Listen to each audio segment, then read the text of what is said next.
Hi, I just want to encourage you today if you're going through abuse or had just come out of abuse. We isolate sometimes. We feel like, everyone's going to be like that or it's unsafe out there, and really trying to self-protect. And I just want to encourage you today that, good relationships are coming your way. Be open to it. Be cautious, but be open to the new people coming across your path. And, when I went through abuse, I've gone through a lot with my mom all through my life. She just passed away this past year. And I've had abuse through dance. I was training to be a ballerina and, had directors that were abusive, and a lot of negativity came out of that abuse. Started, self-hatred, all those things, and I didn't deal with it in a positive way. And I wanted to encourage you today to pick up things that you might have lost in this past abusive relationship, or something that, you feel like you haven't been able to do or didn't have the energy to do because this person is weighing you down. To pick up those things that you have gifts and are good at, and just start doing things that are good for you. Use that energy. Don't go the other way and do things that are negative or start feeding into those self-hatred thoughts. It's just a path to nowhere. Phone a friend, somebody you trust, if you start feeling those thoughts coming on. And I know I've done that a lot. In the past years, I've noticed a huge difference in my response to abusive people. My ex-fiance, when I was like in my early 20s, tried to kill me, and I went the wrong way. I went towards alcohol. I went self-destruct all the way, and really believed a lot of the things that he said about me. And fast forward, just went through another abusive relationship at 41, a guy that was an alcoholic and became very verbally abusive and finally pushed me, and that was the final straw of, drawing that line and that boundary. And I think as you get healed and the older you get and you learn how to respond to these type people, you can, draw those boundary lines and not feel guilty about it, and not take everything in that they like to turn it around on you. They like to accuse you of things. Even if they make up things, they will have something to accuse you of or turn it around on you.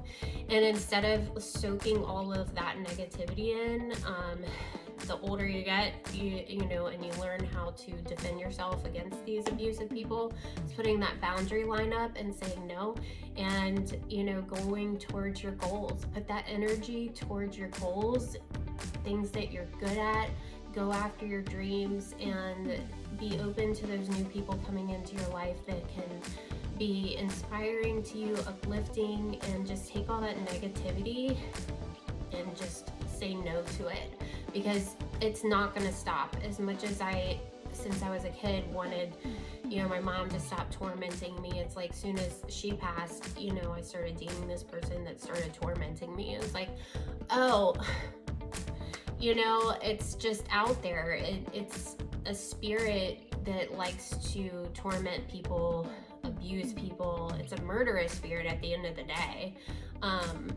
That anger and abuse and the narcissism is fueled by a spirit, and it's not going to go away. It knows who you are. It knows how to get to you, and it's going to come again and again and again. And so you can't change the fact that you're going to be approached by these abusive people, but as you learn how to fight back, you can put up those boundaries. You can guard your heart. You can guard your energy and how much you're taking in. And as soon as you hear those lies of whatever they've been speaking to you or trying to convince you that you're no good or whatever it is, you can combat those lies and start to say the truth over yourself.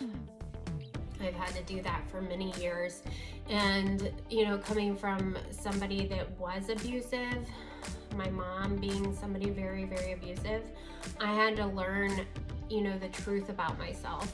And over time, the external attacks weren't internal anymore. There was a difference between somebody coming and telling you these things versus it's all inside and you're already agreeing with it. So if another person comes along and abuses you, you start agreeing with it because you already are in that path. You're already thinking, well, I am worth this. Like, this is all I deserve, and I don't really deserve love. And it just compiles. You have to take a stand today against those lies and say, I'm not going to believe it. I am worthy of love, and I'm going to have healthy relationships, and I am going to be somebody that is healthy for other people, and start working on you. Start focusing on those things that you really enjoy today, that only are things that you have, gifts that you have and you've wanted to do. Maybe you haven't had time or energy, but take steps towards it today, even if it's baby steps. And do those things that you love and be open to those new people coming into your life. And I just hope for healing for you today and encouragement. And if you're feeling like you can't even get out of bed today, that you get up and you say to yourself, I am worthy of love. I'm going to succeed. I'm going to do the things that I love. I'm going to use all the gifts that I have today and be the best you can be.